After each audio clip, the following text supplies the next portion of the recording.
Was it negligence, or was it a strategic maneuver to nail a big corruption fish? For 4 years, businesswoman Nombasa Ntsondwa-Ndhlovu and her logistics company Mkombe Marine were facing fraud and corruption charges in the Pretoria Specialised Commercial Crimes Court, relating to how she won transport tenders from the SANDF. That is, until she provided damning information to the Investigating Directorate Against Corruption, known as IDAC, implicating the former Defence Minister and Speaker of Parliament, Nosiviwe Mapisa-Nqakula, in an alleged bribery scheme. Then, Ntsondwa-Ndhlovu's case was struck off the court roll, based on the National Director of Public Prosecution's 5-month delay in responding to her representations on why her trial should be stopped. That paved the way for Mapisa-Nqakula's arrest. The National Prosecuting Authority, or NPA, says the two cases are unrelated, but the contradictions between the evidence against the businesswoman in her older case and her new testimony as a witness could come back to haunt the NPA. The Speaker's defence are aware of the representations that she made where she says she's innocent. The Speaker, and they're aware of the deal that she struck with the Investigating Directorate where she says she's guilty. So she's lying somewhere. Is she guilty or is she innocent? To understand what happened, one has to trace back the events that shifted Ntsondwa-Ndhlovu from an accused in her criminal case to a key witness in Mapisa-Nqakula's case, and the problems this raises for the NPA. Mrs. Nombasa Ntsondwa-Ndhlovu, she's the wife of the Deputy Surgeon General in the South African Military Health Services. And she, in order to secure contracts from the Defence Force, the allegations are that she bribed the Defence Minister. According to Ntsondwa-Ndhlovu, she earned every SANDF logistics tender on merit, until she became a target of extortion by the then Defence Minister, first through the late Secretary of Defence, Sam Galube, and later directly. But the Specialised Commercial Crimes Unit, or SCCU, tells a different story. They claim to have solid evidence showing Ntsondwa-Ndhlovu secured her initial tenders through fraud and corruption. 3 points are worth noting. 1. This alleged fraud started before she ever met Mapisa-Nqakula. 2. The SSCU was unaware of her relationship with the Defence Minister. And 3. Ntsondwa-Ndhlovu never approached anyone with her allegations until her efforts to stop her own trial appeared to be failing. She makes 2 representations to different NPA officers. Both those representations get dropped or get dismissed. So at the time that she's realised she's failed on her 2 representations, she then approaches the Investigating Directorate, which is part of the NPA, unbeknownst to the prosecutor who's busy prosecuting her. She then strikes a deal and says, look, I'm going to spill everything. I'm going to tell you how I bribed the minister, when I bribed the minister, where I bribed the minister, how many wigs I gave her, how much money, etc. But she strikes this deal, she signs an affidavit. Despite Ntsondwa-Ndhlovu already being in the Specialised Commercial Crimes Court, IDAC and its boss, Andrea Johnson, opted to keep Ntsondwa-Ndhlovu's approach and their investigation secret, even from their SCCU colleagues.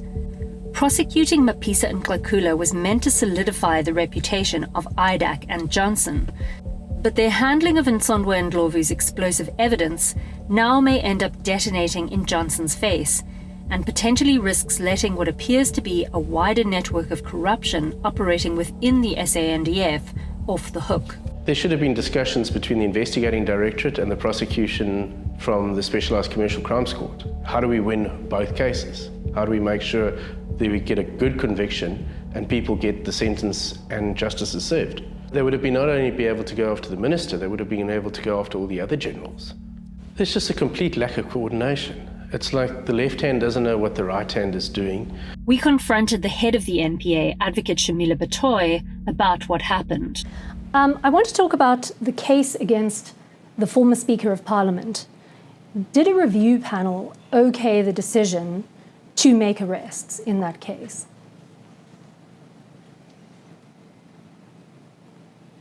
I'm not sure. Okay. I don't know if that was. We do have a review. We do have an advisory panel process. I'm not sure. I mean, that arrest only happened because the NPA secured a 204 witness against the minister or the former speaker.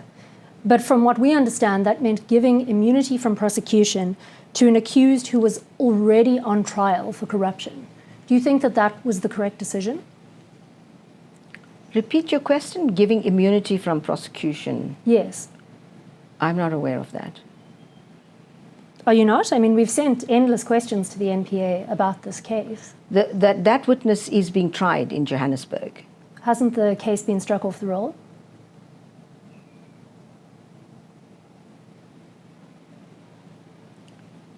Strike off the roll, I'm not sure. I'll have to check on that, but I'm not aware that, well, striking off the roll doesn't mean that you won't be re-enrolled. I'm not sure what the reason is for that, but it's not that she wasn't being prosecuted. So she wasn't getting, the ID, she was being prosecuted in Johannesburg. Yes. Right?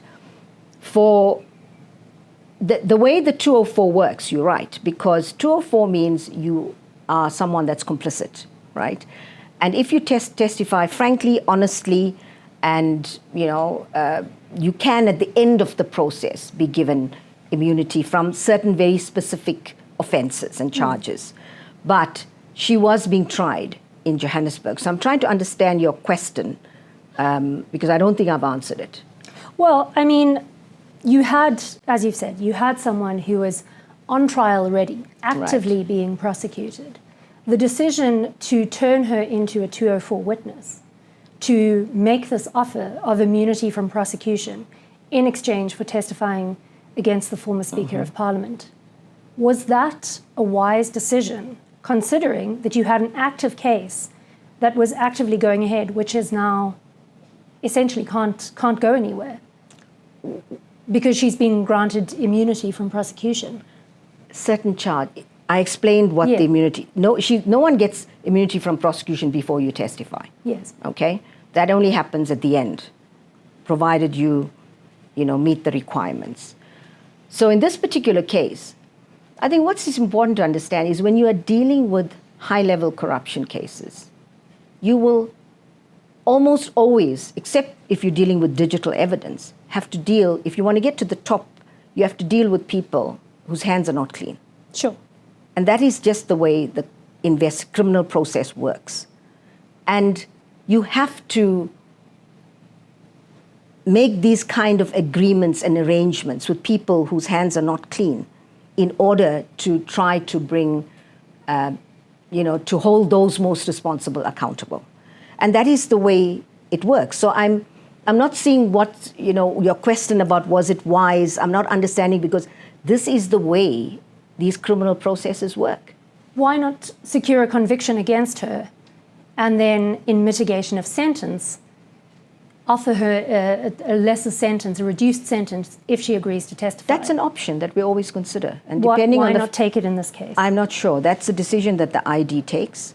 And, I'm sure that they have very good reason for it. She was being prosecuted in Johannesburg. I don't know whether that's a factor that was taken into account. But, these are decisions that prosecutors make. Either it's a 105 where a person pleads guilty to some other offense, or it's a 204 where you proceed on the other basis. But these are decisions that prosecutors make every day. And it's part of our functions as prosecutors to do it diligently and make sure that we take the right decisions. And there's a whole lot of factors that you've got to consider. And each case is different. And so the ID or a DPP or a prosecutor assesses all of those things and decides whether, what is the better option. But each case is different. Were you involved in that decision? No. Who did that fall to, that decision? Who, sorry? Who did that fall to, that decision? The ID. Okay, so that's to Andrea Johnson. Yeah. I mean, our understanding is that she misled colleagues about the fact that she was engaging in the witness and essentially torpedoed. I don't respond to gossip stories. amaBhungane put it to the NPA that at least with respect to the overlapping factual matrix, the versions of Ntsondwa-Ndhlovu and the SCCU, which was prosecuting her, are irreconcilable, and IDAC's seeming failure to have proper regard to this was reckless. We suggested that the potential for sequencing prosecutions by obtaining a conviction or a plea and sentence agreement in Ntsondwa-Ndhlovu's case, and then using her as a witness against other implicated persons, including Mapisa-Nqakula, had been destroyed. We suggested both cases risked failure unless there was an intervention by Batohi. The NPA chose not to respond to our proposition, claiming that it was not in the interest of justice. amaBhungane investigated this case to highlight troubling questions about the trade-offs that have been made by the NPA in securing evidence against Mapisa-Nqakula. The concern is that, in their pursuit of one high-profile target, IDAC may have overlooked not just minor offenders, but significant players operating within a broader network of corruption. Evidence points to the late Secretary of Defense, Sam Galube, as a central figure in this web. But he wasn't alone. Others remain in their positions, some of whom either collaborated with Ntsondwa-Ndhlovu or used her as a front to advance their own interests. To understand how the two cases are interconnected and how they impinge on one another, we've unpacked the evidence in detail. Read both Part 1 and Part 2 of this investigation at amaBhungane.org.